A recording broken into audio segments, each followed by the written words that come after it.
Hello, Narnach here. Welcome back to Path of Exile. You are looking at Venomon 4, the successor to Venomon 3 that died to Merciless Dresso last episode. So this is a rebuild and I'm currently, I'm level 46 and I'm at the end of Act 1 Cruel. So I've been leveling for the last couple of evenings and I gained some new experiences, some new insights. I tried to do a couple of different skills. And I'm getting a broader set of experiences with the Contagion Essence Drain build at the core, but with other pieces added to that puzzle. And I just wanted to let you know what I've been trying, what I like, and also because I'm rebuilding a character that has been succeeding other characters that have been finding decent gear, I actually had the opportunity to try out a couple of unique items that before just were not relevant, because a lot of the uniques started dropping when I was level 60 or 70, and they're low level uniques. So, let's start with gear, because that's just a quick overview. After that, skills, and then we're actually gonna enter Merveil's caverns and kill Merveil. So, these boots. Nomix Storm.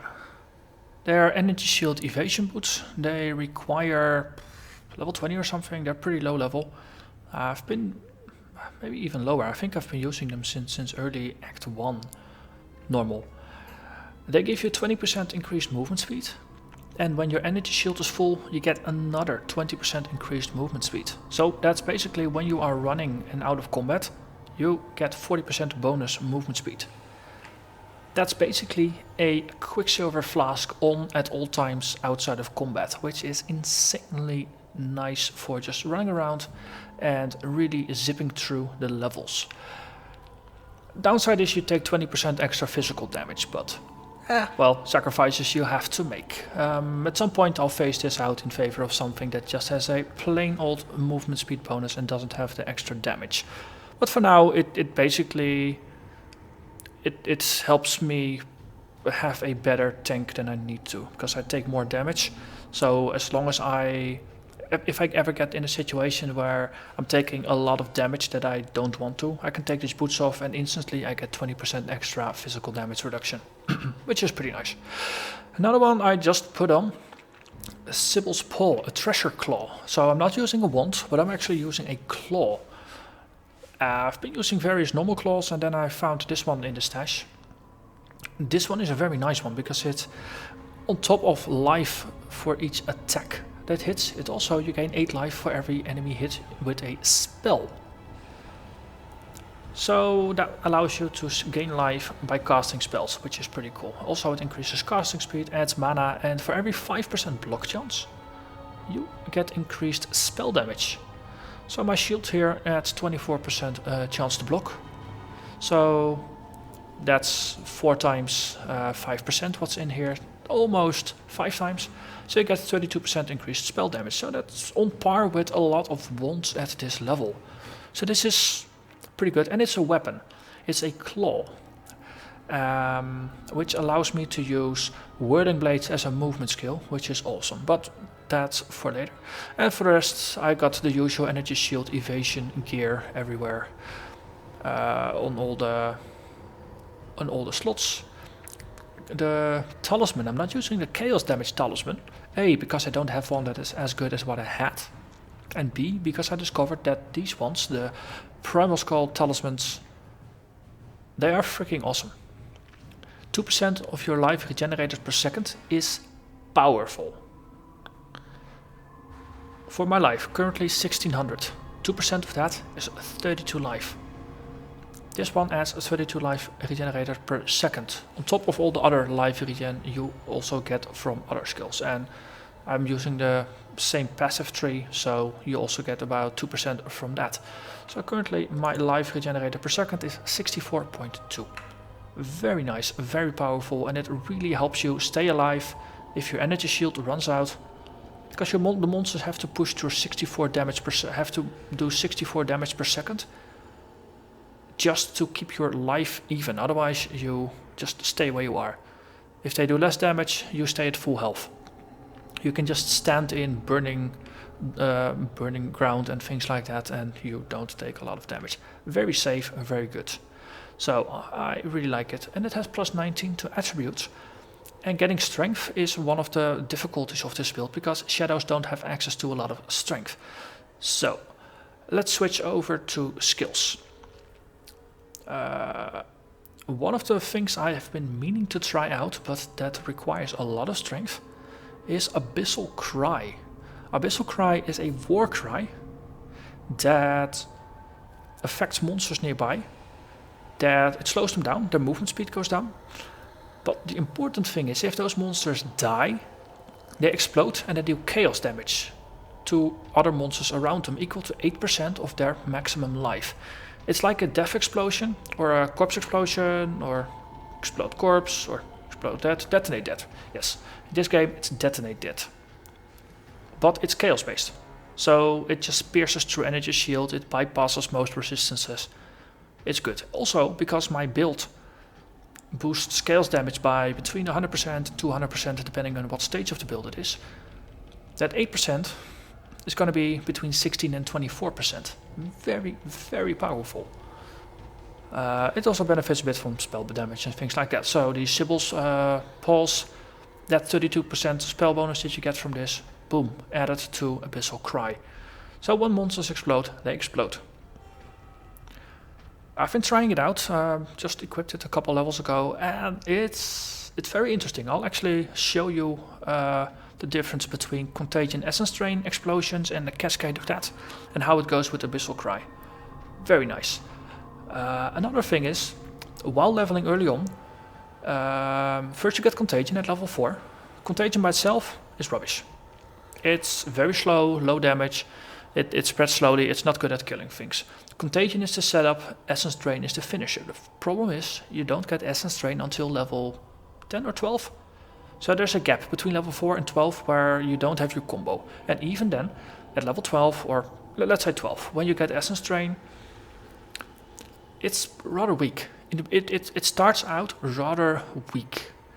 It really needs to get buffed by the Void Manipulation, Rapid Decay, and Control Destruction, plus your skills, to become really, really powerful. And once you have it boosted, it's insane. But early on, it's pretty weak.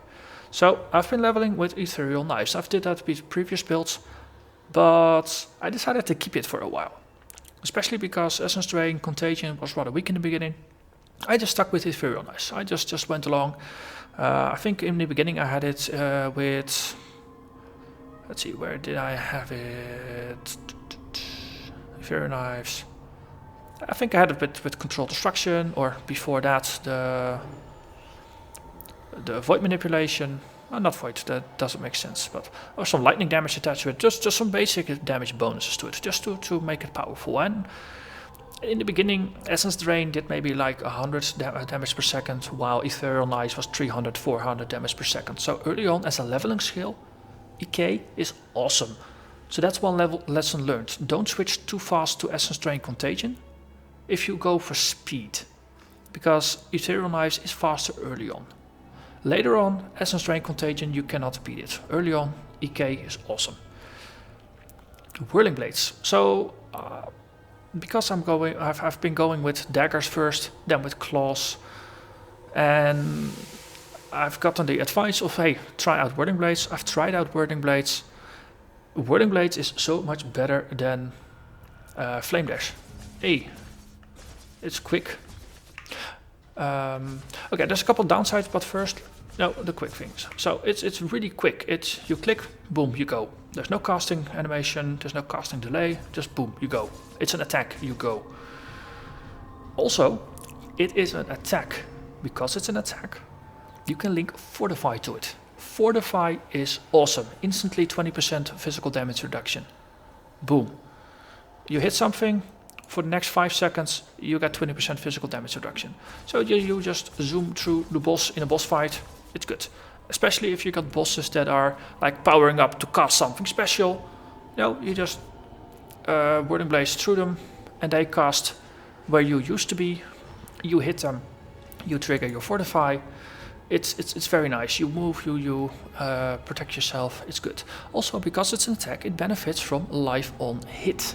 So if there's a pack of monsters and you Whirling Blades through it, maybe you hit 3 or 4 monsters. That life on hit, you hit 4, it's 4 times 20, it's 80 life. Or if you have a regular claw, then it's maybe 10 life at this stage. No, that's still 40 life. So just by moving, especially if you're trying to weave in and out of combat, it's a bit of life regain. So it's a little bit of safety just for free. You get it for free. So that's a very nice thing. So I've got Whirling Blades linked with Fortify and faster attacks. Faster attacks mean the faster Whirling Blades goes, the faster it is, and you can just go. And I think if you take a longer distance, or if you whirl a longer distance, there's a bit of a delay in between. If the shorter you go, the faster you recover. There's a bit of a balance there. But usually if you're traveling, Whirling Blades is awesome. Also, Whirling Blades goes faster than you're running with a flask, so it's actually a very good way to just move about. Okay, so the only downside of Whirling Blades is that you get stuck behind every little rock. If there's an obstacle, you really need to navigate out of it.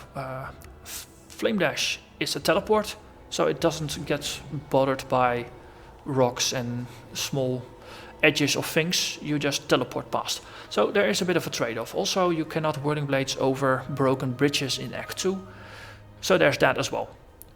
But for the rest, in combat situations, it's awesome. So I've learned to deal with the limitations, and I've embraced all the things it allows me to do. So it's very, very, very nice for that. Chaos Golem is still there. Essence Thane, Bone Offering Wither, and Abyssal Cry. So the thing is, I currently have my build a little bit in flux. But chromatics are really hard to find, so I can't get... this green socket needs to be red, then I'm happy. Because I currently have a setup where I have Abyssal Cry and Contagion linked to increased area of effect. That's another thing I learned. Contagion, it's not a damage dealer, so you can link it with control destruction and void manipulation, but all you do is you make it 50% more expensive, and your damage goes from 200 damage per second to maybe 300 damage per second. The thing is, Essence Drain does almost 1800 damage per second, so together they deal 2000 damage per second. To me, it's not worth it, the extra 10 mana to make 2000 damage per second go to 2100 damage per second. And more importantly, you would spend 2 slots on that you can dedicate to other skills. So instead, I've got Contagion and increased area of effect, and that's all you need for those 2. Because Contagion, all you want is a bigger area, and as soon as you get the bigger area, you are happy. And Abyssal Cry, that's the war cry here. If you give it a bigger area, you affect more monsters, and also when they explode, the explosion area is larger. So it very nicely synergizes. Let's see, Bone Offering and Wither, normally they go with Spell Totem and faster casting. That's just their standard setup. But for now, because I have a spare slot, I figured, hey, let's go with Tempeh Shield. It nicely synergizes. If you happen to have Sibyl's Paw and you use it, here I'm at 24% chance to block. If I cast Tempeh Shield, I get another 3%. So that also increases my spell damage by another 8%, and it increases my block chance, and there's some lightning retaliation. So it's something you can try out. I briefly had it. It's fun to play around with. Just as an option. Let's see, Ethereal Knives I have linked with Chaos Golem to both poison and controlled destruction. So Ethereal Knives is a spell, it's a projectile spell. It does physical damage, but it's a spell. So it benefits from controlled destruction because you get more spell damage. The Golem casts spells, it is a spell, so it does more damage. Poison triggers off of chaos damage and physical damage. This is pure physical, the Golem is pure chaos, so both of them are completely affected and they poison things they hit. Poison of the damage that hits the opponent, 20% is taken and applied, 10% is taken and applied over 2 seconds. So it's applied basically twice for each of the seconds. So Ethereal Knives and Golem, basically it's a damage boost and it just does a bit more damage over time. And the nice thing is about Ethereal Knives, there's 10 projectiles. So again, it synergizes nicely in this case with the Sibyl's Paw, because 8 life per enemy hit with spells.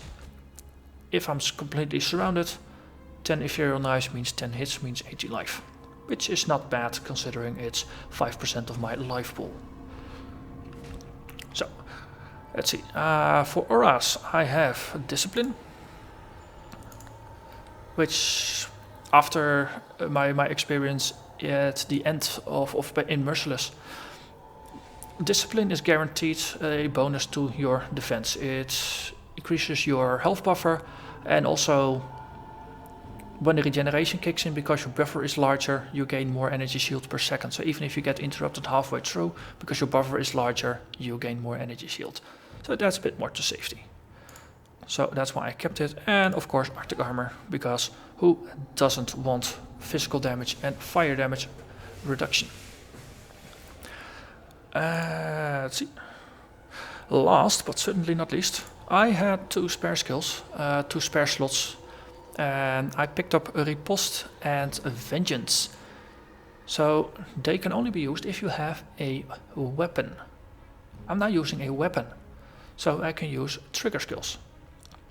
So the nice thing is, a Riposte, something attacks you, you block, you instantly counter them, and it has an internal cooldown of 0.8 seconds. So in a period of 10 seconds it can fire 12 times. If you block 12 times during that time, it fires that many times. So you do a little bit of damage back, which, let's see, just show them both. It's not a lot of damage. I mean, my weapon, I'm not focused on doing damage with my weapons, but it's a little bit. But again, the life gained per hit, it kicks in. And for Riposte it's not actually that great. But for Vengeance, it's every time you get hit, there's a 33% chance to counter attack, and it does an AoE attack. My skills, my passives are boosting the size of AoEs, so Vengeance benefits from that, to the best of my understanding. So you hit enemies in a larger, especially if you get swamped, let's say you have a strongbox, you get swamped, there's a lot of enemies around you. If Vengeance kicks in, you may hit 10 or maybe even 15 enemies. That's a lot of life that you leech if you need it. Especially life leech doesn't actually kick in until you are hitting on your life. But with all the regeneration going on and these trigger skills just doing life on hit, there's a lot of extra safety built into the build now. So that's, I think, all I had to say for now. So let's go for Merveil. Let's see, Bone Offering goes there. Wither goes there. And actually I really don't like manually casting Wither. So let's put Tempest Shield there for a little bit of damage and for some extra blocking. So, Merveil's Caverns. So let's cast the Golem. There's a... Okay, so just the usual Contagion, Essence Drain. Lone Antler. So Ethereal Knives is, if you're, oh, let's see, pick this one up, and otherwise monsters will do it. So if you're casting Contagion, Essence Drain, and there's some tough monsters like named ones, and you're just waiting, Ethereal Knives is a nice thing to do while waiting, because Essence Drain doesn't really do a lot of damage, because all the damage of Essence Drain is in the damage over time. So Ethereal Knives is nice, and also it's AoE. So again, it's a little bit of variety in gameplay, and it has some practical uses. One thing to keep in mind now that I'm in Cruel and later on also in Merciless, if there's physical damage reflection, you want to be careful with your Ethereal Knives, because it's physical and it can be reflected.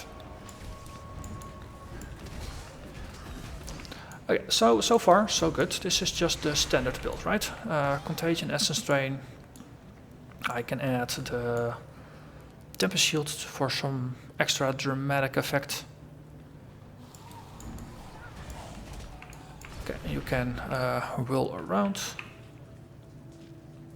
One of the things is because I'm just playing with so many things, I've got a lot of things going on, and it can be a bit confusing because I'm not playing one build that I'm completely focusing on. I'm in experimentation mode. So here, if you just whirl through the monster a couple times, you keep your fortify up, which is pretty good. Right, so, okay, blacksmith, that's gonna be nice. So what does it all do? Identified items, extra rares, revives nearby monsters, a random curse. So let's clear the corpses.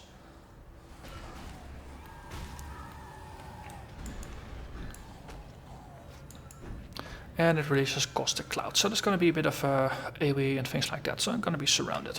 Okay, we can deal with that. So this is a nice opportunity to show Abyssal Cry, especially very densely populated groups. Abyssal Cry shines. So my standard setup is I cast Abyssal Cry to affect everything, then Contagion, and then I shoot Essence Drain at just the weakest enemy nearby. That sets off the chain. And both Abyssal Cry and Contagion will trigger. So the Contagion will spread Essence Drain to everything nearby, so their life will begin ticking down even faster. And Abyssal Cry will explode instantly for a lot of damage, so it accelerates how fast things kick in. That's basically, maybe that's probably the core idea of what I'm going for right now. Contagion Essence Drain, it works, but it's very solid, it's very reliable, but sometimes it's a bit slow. You need to get things going. So Ethereal Eyes can help you get that first kill. Abyssal Cry can help you weaken stronger packs. So if you're fighting blues, Abyssal Cry is awesome for that. Against white monsters you don't need it, but for blues and stronger enemies, Abyssal Cry is nice. So I'll demonstrate here. So let's get surrounded a little bit. Bissell Cry, Contagion, boom. They just explode. Also, see, relatively safe. And boom, they explode. So these were ranged enemies, so they were circling around me. If they were melee monsters, this would actually have been just a single explosion. Like for example, these guys here. Boom. Just clear the entire pack. And the Contagion Essence Drain spread to this pack because of range. Caverns of Anger. So these are a couple of the things. I'm just playing around with them. See how they work, what the limitations are, if it's fun to play, if it gets annoying after a while. And eventually it's gonna, what works is gonna stay, and what doesn't work is gonna go. Didn't even have a chance to cast Essence Drain here, they just exploded. So if you get surrounded by a lot of little things, once again Abyssal Cry is just awesome.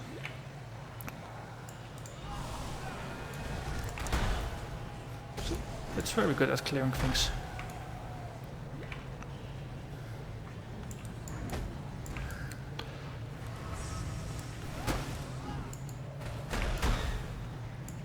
Oh, Superior Ruby. I might as well just take that. Again, it's easier to deal with blues this way because they have a larger life pool. Goes. Okay. Merveil. Let's say hello. Hello. Oh, let's put and then just Ethereal Knives. Contagion, Essence Drain. Oh, we can actually just whirl through.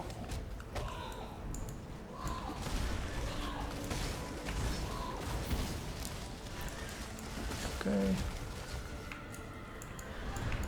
Okay, where are you? There.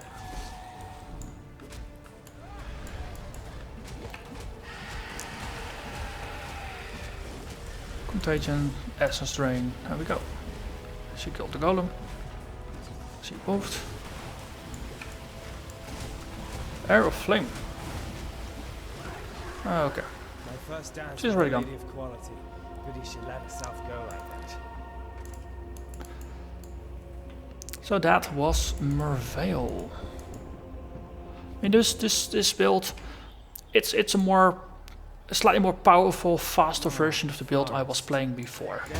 It's also because I'm catching up right now, so I'm a bit more in a power leveling mode, and I've been playing some in the Winterheart League, some of the races. So I've been a little bit in racing mode as well, so just catching up this way. It helps. Oh, 7 stacks of 12 stacks of Bone Spire. And I was slowly going down, and I sipped the potion, and I just went back up again. That's just the power of a lot of life regen. It's really, really useful. Also, I've put a granite flask on my hotbar by default now, just to do something useful with it. Let's see, you are elemental, right? Reflect elemental, yeah. I only do chaos and physical. My regular attack also is purely physical.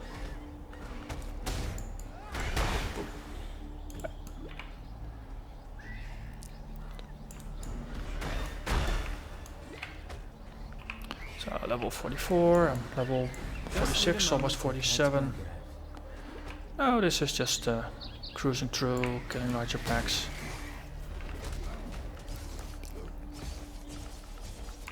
The combination of very fast boots, flask and whirling blades. You just zip through areas like there's no tomorrow. I am Groot. So yeah, I'll be just going forward with this rebuild. Tonight I'm just recording on YouTube, and I was experimenting a lot with the build just to getting it ready for this video. Tomorrow that's basically by the time this video goes live, it's later on the day. So basically in the evenings I'll try to stream some of my gameplay on Twitch TV. So if you're into that, and if you feel like watching, go to twitch.tv/Narnach. There will be a link in the description somewhere far below. No, and just follow my channel, and then Twitch should send you an email when I go live. Usually it's Europe evenings, but my hours are a bit flexible. Depends a bit on what I want to record for other series and things like that. So yeah, well, if you feel like watching, I'm trying that for a bit. Just see how it works out. If it, if you people like to see it, that's nice. If nobody cares, then I know that as well. Then I'll just stick to YouTube. But yeah, it's something. So with that, I'll probably give another update video once I'm further, probably once I reach Merciless, or maybe some juicy highlights of the boss fights further down the road. I don't know, at least there will be an update video, and I'm trying to get back to Merciless as far as possible, so I can get back into mapping and defeating that